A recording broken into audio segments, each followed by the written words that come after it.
복된 날입니다. 주님의 은혜와 평강이 가득하시기를 축복합니다. 히브리서 5장입니다. 대제사장마다 사람 가운데서 택한 자이므로 하나님께 속한 일에 사람을 위하여 예물과 속죄하는 제사를 드리게 하나니, 그가 무식하고 미혹된 자를 능히 용납할 수 있는 것은 자기도 연약에 휩싸여 있음이라. 그러므로 백성을 위하여 속죄제를 드림과 같이 또한 자신을 위하여도 드리는 것이 마땅하니라. 이 존귀는 아무도 스스로 취하지 못하고 오직 아론과 같이 하나님의 부르심을 받은 자라야 할 것이니라.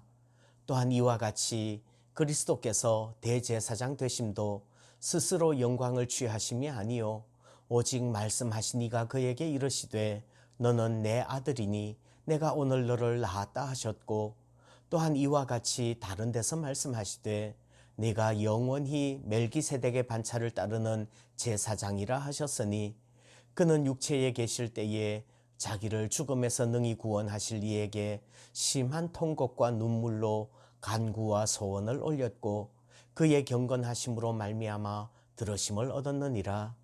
그가 아들이시면서도 받으신 고난으로 순종함을 배워 온전하게 되셨은즉 자기에게 순종하는 모든 자에게 영원한 구원의 근원이 되시고 하나님께 멜기세덱의 반차를 따른 대제사장이라 칭하심을 받으셨느니라. 멜기세덱에 관하여는 우리가 할 말이 많으나 너희가 듣는 것이 둔함으로 설명하기 어려우니라. 때가 오래되었으므로 너희가 마땅히 선생이 되었을 터인데, 너희가 다시 하나님의 말씀의 초보에 대하여 누구에게서 가르침을 받아야 할 처지이니, 단단한 음식은 못 먹고 젖이나 먹어야 할 자가 되었도다. 이는 젖을 먹는 자마다 어린 아이니 의의 말씀을 경험하지 못한 자요, 단단한 음식은 장성한 자의 것이니 그들은 지각을 사용함으로 연단을 받아 선악을 분별하는 자들이니라. 아멘. 안식에 들어가지 못하는 이유는 완고함 때문이죠. 완고함이라는 것은 불순종이고요, 불신앙이고요, 그건 죄입니다. 자기 자신을 내려놓고 겸손하게 순종하는 것이 성도의 마땅한 바인 줄 믿습니다.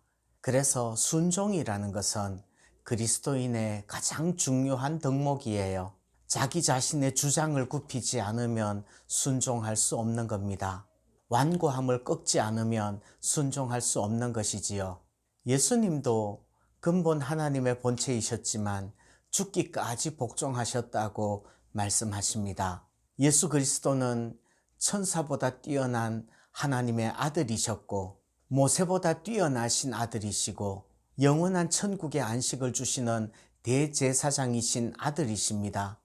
그런데도 불구하고 그 아들이 고난을 당하심으로써 순종을, 복종을 배우셨다고 말씀을 합니다. 우리도 순종을 배워야 합니다. 이 말은 우리의 악한 죄악된 본성에서 순종이 저절로 나오지 않는다는 말입니다. 그래서 배워야만 합니다. 어떻게 순종을 배울 수 있을까요? 첫 번째는 말씀을 통해서 순종을 배울 수 있습니다. 성경에서는 수도 없이 하나님은 순종하는 자에게 은혜를 베푸시고 완고한 자는 싫어하신다고 말씀을 합니다. 하나님은 하나님의 목소리를 청종하는 자를 좋아하십니다. 순종이 제사보다 낫고 듣는 것은 순양의 기름보다 낫다고 말씀을 합니다. 그래서 순종하라고 명령을 하지요. 순종하면 형통하게 될 것이고 순종하지 아니하면 저주를 받을 것이라고 말씀을 합니다. 욥기 36장을 보면 만일 그들이 순종하여 섬기면 형통한 날을 보내며 즐거운 해를 지낼 것이요 만일 그들이 순종하지 아니하면 칼에 망하며 지식 없이 죽을 것이니라 말씀을 합니다. 이렇게까지 말씀하시면 배우고 깨우쳐야 되는 겁니다. 성경이 그렇게 말씀하시고 명령하시는데도 배우지 못한다면 안 되는 겁니다. 둘째는 역사를 통해서 순종을 배우게 됩니다.